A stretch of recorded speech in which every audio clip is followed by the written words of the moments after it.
The abandoned hospital. During my time as a security guard at St. Mary's Hospital, I encountered things that still haunt me to this day.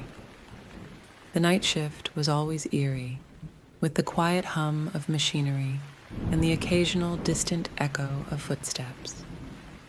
But one particular night stands out in my memory as the most terrifying of all. It was around 3 a.m. when I received a call from the nurse's station reporting strange noises coming from the abandoned wing of the hospital. Brushing it off as the wind or settling of the old building, I grabbed my flashlight and headed down the dimly lit corridor. As I walked, the air grew colder, and a feeling of unease settled over me. The lights flickered ominously overhead, casting long shadows that seemed to dance in the darkness. I quickened my pace, eager to investigate the source of the disturbance and put my mind at ease. But as I approached the abandoned wing, the atmosphere grew thicker, suffocating almost. It was as if the air itself was charged with an otherworldly energy, pulsing with a sinister presence that sent shivers down my spine. I hesitated for a moment, my hand hovering over the doorknob, before steeling myself and pushing it open. What I saw on the other side will stay with me forever. A figure, tall and shadowy, standing at the end of the hallway. My heart pounded in my chest as I called out, expecting a response from a colleague or perhaps a lost patient. But there was nothing, only silence, broken only by the sound of my own ragged breathing. I took a tentative step forward, my flashlight trembling in my grasp, illuminating the figure in stark relief. It seemed to waver in and out of existence, like a mirage in the desert, flickering in and out of the darkness. I called out again, my voice echoing off the walls, but still there was no response.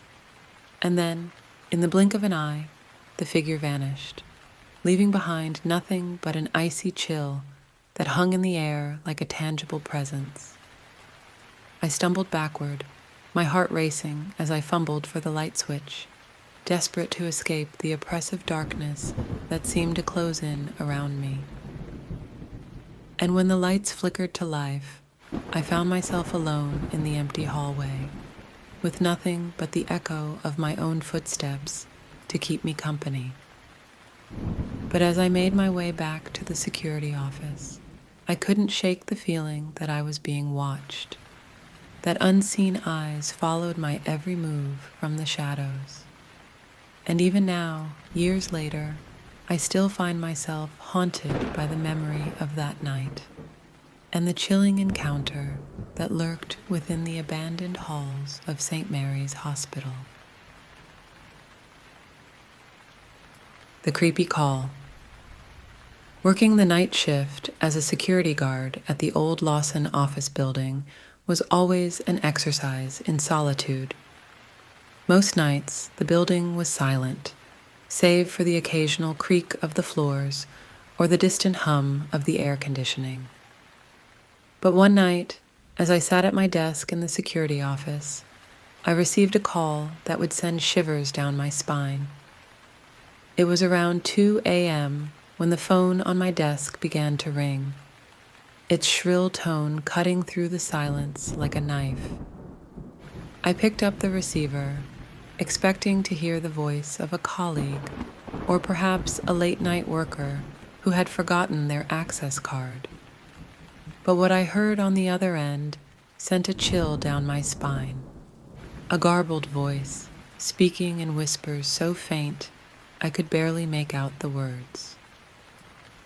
At first, I thought it was just a prank call, a bored teenager looking to spook the security guard on duty. But as I listened, I realized that there was something different about this call, something sinister lurking beneath the surface. The voice claimed to be a former employee of the Lawson office building, a man who had died under mysterious circumstances years ago. He spoke of unfinished business, of a desire for revenge against those who had wronged him in life. I tried to reason with him, to explain that there must be some mistake, that there was no way he could be calling from beyond the grave. But the voice only laughed, a hollow, mocking sound that seemed to echo through the empty halls of the building. Terrified, I hung up the phone, my hands trembling as I tried to shake off the feeling of unease that settled over me. But just as I began to calm my racing heart, I heard it, the sound of footsteps approaching from the darkened hallway outside the security office. I froze in place, my eyes fixed on the doorway as the footsteps drew closer and closer. And then, just as suddenly as they had begun, they stopped, leaving behind nothing but a heavy silence that hung in the air like a thick fog. I wanted to run, to flee from the darkness that threatened to consume me, but something held me in place, rooted to the spot as if by an unseen force.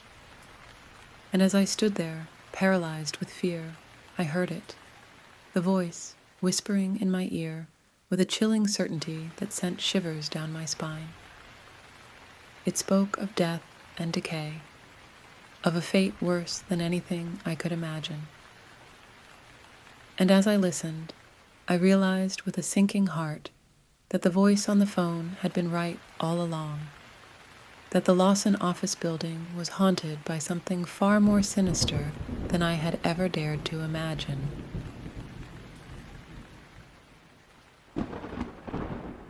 The Haunted Hotel.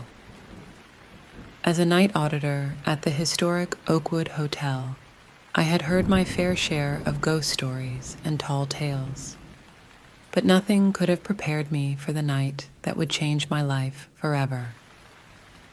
It was a stormy evening when I arrived for my shift, the rain coming down in sheets as thunder rumbled in the distance.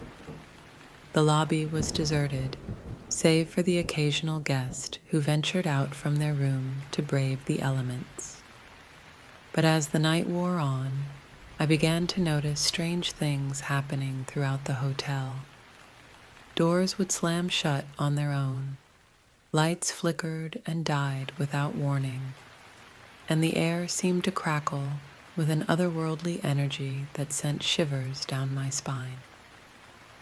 I tried to brush it off as my imagination running wild, as the product of spending too many late nights alone in the empty hotel. But deep down, I knew that there was something more to it, something dark and sinister lurking just beneath the surface. And then, just when I thought things couldn't get any stranger, I received a call from the front desk reporting strange noises coming from the abandoned ballroom. The voice on the other end sounded frantic, their words barely discernible over the howling wind outside. With a sense of dread gnawing at my insides, I grabbed my flashlight and headed down the dimly lit hallway towards the ballroom. The sound of my footsteps echoed off the walls, a lonely echo that seemed to follow me every step of the way. As I approached the ballroom, the air grew colder, and a feeling of unease settled over me like a heavy blanket. The doors stood slightly ajar, creaking on their hinges as if beckoning me inside. With a trembling hand, I pushed open the door and stepped into the darkness beyond. The room was vast and empty, the only light coming from the moon shining through the stained glass windows. But as I made my way further into the ballroom, I heard it, the sound of children's laughter, echoing off the walls like a haunting melody. My blood ran cold as I realized that there was no one else in the room, no source for the laughter other than the shadows themselves. Terrified, I turned to leave, my heart pounding in my chest as I fled from the darkness, that threatened to consume me. But as I reached the door, I felt a cold hand close around my wrist, pulling me back into the room with a strength that seemed impossible. I struggled against the unseen force, my mind racing as I tried to make sense of what was happening. And then, just as suddenly as it had begun, the laughter stopped, leaving behind nothing but an oppressive silence that hung in the air like a thick fog. With a newfound sense of urgency, I wrenched open the door and fled from the ballroom, my heart pounding in my chest as I raced down the hallway towards the safety of the lobby. And as I stumbled into the light, gasping for breath, I knew that I had come face to face with something far more terrifying than anything I had ever encountered before. The ghostly presence that haunted the halls of the Oakwood Hotel.